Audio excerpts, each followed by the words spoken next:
क्यों काशीराम साहब ने हाथी चुनाव चिन्ह दिया था? बड़ा आकार, हम बहुजन 85% का नारा देते हैं। इतिहास साक्षी है कि मनुवाद को परास्त किसी ने नहीं किया। मुस्लिम शासक आए, 800 साल तक मुस्लिम शासकों ने हुक्मरानी की। बाहर से आए, मुगल आए, तुगलक आए, बलबन आए, खिलजी आए, ऐबक आए, सब आए, लेकिन मनुवाद की कमर नहीं तोड़ पाए, सामाजिक विषमताओं को नहीं पाट पाए। उसके बाद कई राजा महाराजाओं को भी अवसर मिला। इतिहास के पन्नों को उलटने की जरूरत नहीं है, अब लोग जानते हैं, डिजिटल माइंड भी हो चुका है। डिजिटल दौर में केवल स्वतंत्र भारत का एक संविधान था जो बाबा साहब अम्बेडकर ने इस संविधान को डिजाइन किया, बनाया। उसने आपको इन तमाम मनुवादियों, पाखंडियों और इस तरह के तमाम व्यवस्थाओं से मुक्ति दिला दी।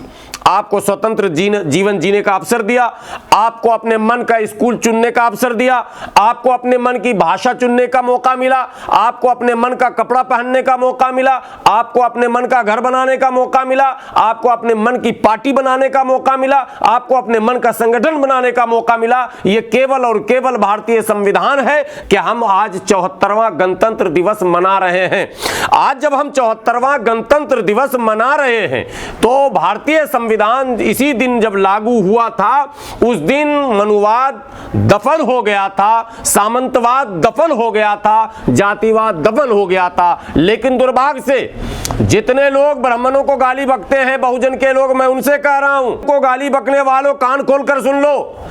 जो बहुजन समाज के नेता ब्राह्मणों को गाली बकते हैं, ठाकुरों को गाली बकते हैं, काश लाला को गाली बकते हैं, कहते हैं ये स्वर्ण हिंदू हैं, ये हमारे दुश्मन हैं। आज मैं आपके चैनल के माध्यम से कहता हूं, अब स्वतंत्र भारत में स्वर्ण हिंदू हमारे दुश्मन कम हैं, हमारे समाज के ज्यादा हमारे दुश्मन हैं, जिन्होंने संविधान को कमजोर करने, संवैधानिक व्यवस्था को कमजोर करने में बढ़ चढ़कर हिस्सा लिया है और मनुवाद को पोषित किया है, प्रफुल्लित किया है। यह मैं दावे के साथ कहता हूं। इसका उदाहरण एक दो नहीं, अनेकों उदाहरण है। और आज की मौजूदा सरकार में भी कम से कम 3 दर्जन से अधिक एससी के लोग और लगभग 3-4 दर्जन ओबीसी के लोग और लगभग 1 दर्जन एसटी के लोग आज भी इस सरकार को कांधा दिए हुए हैं। जब इस सरकार में ऐसे लोगों को सांसद बनाया जाता है जो एक बहादुर सिपाही की शहादत पर यह कहता हो कि मेरे शराब से वो मर गया,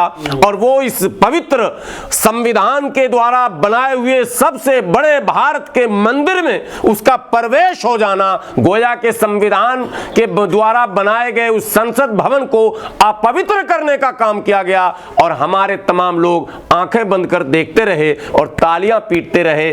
तो ये जो भूमिका हो रही है, यह भूमिका जो मीर जाफर मीर सादिक की है और जयचंद की है, पहले हमारे समाज के लोगों से मेरी विनती है कि यदि संविधान बचाना चाहते हो, हिंदू राष्ट्र मुसलमानों के लिए नुकसानदेह नहीं होगा।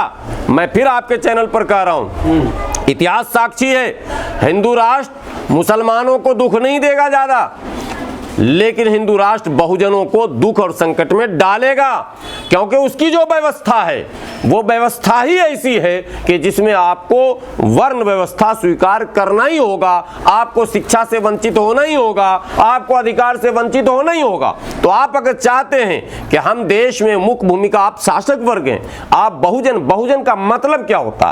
क्यों काशीराम साहब ने हाथी चुनाव चिन्ह दिया था?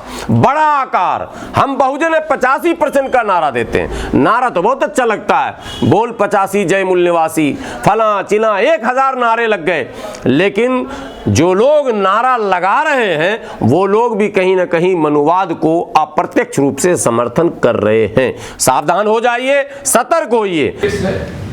जो इस मुल्क में एम्पावर कर रही है छोटे छोटे हुलिगन्स के, गुंडों के समूह को कि वे मुसलमानों पर और ईसाइयों पर अपनी मर्जी से हमला करें, और ये सिग्नल उनको दिया गया है कि आपका कुछ भी नहीं बिगड़ेगा। और इसलिए मुसलमानों पर अलग अलग बहाने से हमला किया जाता है। ये ठीक है, ये बात हुई कि खुले में नमाज, लेकिन द्वारका में जो हज हाउस बन रहा था वो तो कोई खुले में कुछ नहीं हो रहा था, वो एक बिल्डिंग बन रही थी। फिर उसके सामने क्यों हंगामा? आनंद में एक मुसलमान एक रेस्तरां खोल रहा है तो ये कहना कि रेस्तरां खोलने से अपवित्र हो जाएगी जगह, तो इसलिए हम रेस्तरां नहीं खोलने देंगे। दिल्ली में द्वारका में आपने चर्च पर हमला देखा, कर्नाटक में लगातार चर्चेस पर हमले हो रहे हैं, आपने मध्य प्रदेश में विदिशा में अभी एक क्रिश्चियन मिशनरी स्कूल पर हमला देखा गुंडों का, और वो हमला था जब बच्चे प्रोग्राम कर रहे हैं, उस प्रोग्राम पर हमला किया उन्होंने, बच्चों पर हमला किया। तो ये बहुत साफ है कि मसला खुली जगह के दुरुपयोग का नहीं है, मसला है कि मुसलमान कहीं भी विजिबल नहीं देखना चाहिए, विजिबल नहीं होना चाहिए। पब्लिक स्पेस अगर कह रहे हैं, और मैं 2 मिनट से पब्लिक स्पेसेस अगर पब्लिकली मेंटेन किए जाते हैं, इसका मतलब वो टैक्स पेयर के पैसे से मेंटेन होते हैं। हालांकि खुली जगह कोई मेंटेन भी नहीं होता। टैक्स पेयर इस मुल्क का हर शहरी है, वो मुसलमान भी है, ईसाई भी है, हिंदू भी है। तो हिंदू समूहों का, मान लीजिए वो हिंदू समूह ही हैं, हम 1 मिनट के लिए माने, यह कहना कि हम तय करेंगे इसका इस्तेमाल कैसे होगा, यह किस तरह संवैधानिक है? क्या अब हिंदू समूह डिक्टेट करने लगेंगे कि पब्लिक स्पेस कब कौन कैसे तय करेगा, और एडमिनिस्ट्रेशन के उसके मुताबिक पीछे और पीछे और पीछे हटता जाएगा? यह पहला सवाल है। दूसरा कि गुरु पर्व के दिन वो जुमा था और गुरुद्वारे में एक आप उसे कहें बड़प्पन, दोस्ती, उसका परिचय देते हुए कहा गया कि आप गुरुद्वारे में नमाज पढ़ो। खुली जगह से आपको एतराज था, फिर आप गुरुद्वारे में क्यों पहुंच गए? आप वहां बहस करने क्यों पहुंच गए कि आप इन्हें नमाज नहीं पढ़ने दें? इससे साफ जाहिर है कि मसला नमाज नहीं है, मसला कोई भी बहाना खोजना है जिससे आप मुसलमानों पर हमला करें, जिससे आप ईसाइयों पर हमला करें। और इस बात को सबको समझ लेना चाहिए, बहाना हर समय नया खोजा जाएगा। यहाँ खुली जगह का है, कहीं धर्मांतरण का है, कहीं कुछ और है। गुरुपर्व के दिन जाकर आप सिखों से ये बहस कर रहे हैं कि आप गुरु तेग बहादुर को भूल गए, यानी आप सिखों को याद दिलाएंगे कि गुरु तेग बहादुर ने क्या कुर्बानी की और क्यों उन्हें मुसलमानों का साथ नहीं देना चाहिए। या आप सिखों से बहस कर रहे हैं, तो सिख कैसे बिहेव करें ये भी आप ही तय करेंगे कि सिख मुसलमानों के साथ रिश्ता रखें ना रखें, ये भी आप हिंदुत्ववादी समूह तय करेंगे। तो यह मौका एक तो गुड़गांव के पुलिस और प्रशासन को हम कहना चाहते हैं, ये सवाल उनके इकबाल का भी है, क्या वो अपना इकबाल कायम रख पाएंगे या नहीं, या वो गुंडों के समूह के सामने झुक जाएंगे? सवाल इसका है, ये जिम्मेदारी उनकी है और उनसे सवाल किया जाएगा।